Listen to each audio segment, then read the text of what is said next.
Hey guys, Alex Khan here, and I finally just watched Death Race starring Jason Statham, and this is the first Death Race. And I watched the unrated version, which I probably should have watched the theatrical cut, because most people have only seen the theatrical cut. But when I see unrated, I feel like there's more that they're offering to the movie than the theatrical cut. That's usually the case, anyways. So apparently, this was a lot more, I guess, gory, I suppose. I don't really know what the difference is. But yeah, the reason why I never watch Death Race is because I'm scared of car movies. No, actually, I didn't watch this because when I watched the trailer showed car scenes that had very fast editing, very quick and extremely close camera work. And that's what my perception of the movie was when I saw the trailers. Because when I watch a car movie, I want to see what the car looks like. I want to see what the car is doing. I don't want to see a car going maybe straight and then it takes 100 different cuts to show a car going straight. Um, so when I watched the movie, my perception of the film didn't change from the trailers. This movie did have a lot of fast cuts. It had a lot of extreme close-ups where it was kind of hard to see the car stunts.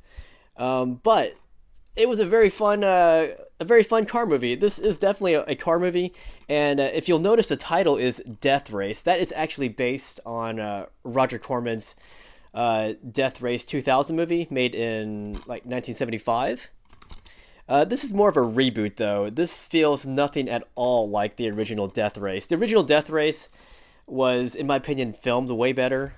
It was pretty corny and cheesy, but that was part of its appeal. It was cheesy, corny, but also very dark, because in the original film, running civilians over gave you a lot of points. Now, this one, Death Race, that still operates on a point system. Kind of. No, not really. It's more about getting weapons, getting shields, and surviving. So, sorry, there are no points in this one. This one, you have to finish a race to be the winner. Now, the premise of this movie is a bit different than Roger Corman's. In Roger Corman's, in the future, there's televised, death race matches. It's kind of similar to this. But ultimately, Death Race with Jason Statham takes place in a prison. So in the future, first they say they make these prisoners fight to the death, but people got bored with that, so they added cars to the mix. So I gotta say, after watching this movie reminded me a whole lot of. It reminded me of not Spartacus. Gladiator. Well, I guess Gladiator, Spartacus, but Gladiator though, like almost exactly like Gladiator, because this movie, quick plot summary. This movie is about this guy who gets wrongfully imprisoned, and in order to gain his freedom, he has to be successful in the arena, and that's the premise of it. You have prisoners cheering for Jason Statham, who plays Frankenstein. And if you guys have seen the Roger Corman movie, Frankenstein was one of the main characters in that version. But I feel like this movie did a good job of recreating Frankenstein. Like, they made Frankenstein really sinister in this movie with his mask, and it's just really cool looking. And the car that he drives, it's a 2006 Ford Mustang GT. And man, with all that armor and then the giant gun they put on top of it. Or the giant machine gun they put on top, it's really awesome. And there's like a giant shield in the back that protects it from getting shot. Very nice looking. Very overall, a lot of really cool cars in this movie. There's like an armored Porsche. There's the Dodge Ram. There's a giant like semi truck. They did a pretty good job. But that said, I also like the very unique cars in Roger Corman's Death Race 2000. So as I said, this is a reboot. After I watched this movie, I'm pretty much compelled to watch the next three Death Race movies.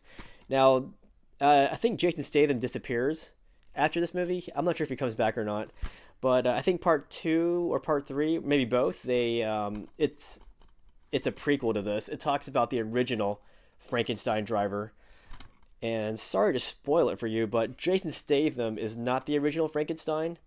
He only wears the mask to give the illusion that Frankenstein is still alive and still kicking it. Um, all right, my video is a little bit long, but let's let's try to wrap it up. Despite my criticisms of the fast MTV style editing and the super close ups in this movie, I actually like this movie a lot. It's not often that I like a modern car movie, and sure, I would have preferred a different style of editing and filming, but this movie was a whole lot of fun. It felt kind of trashy, and I like that. I mean, I don't prefer it, but I liked it for this movie, and I loved Jason Statham as Frankenstein.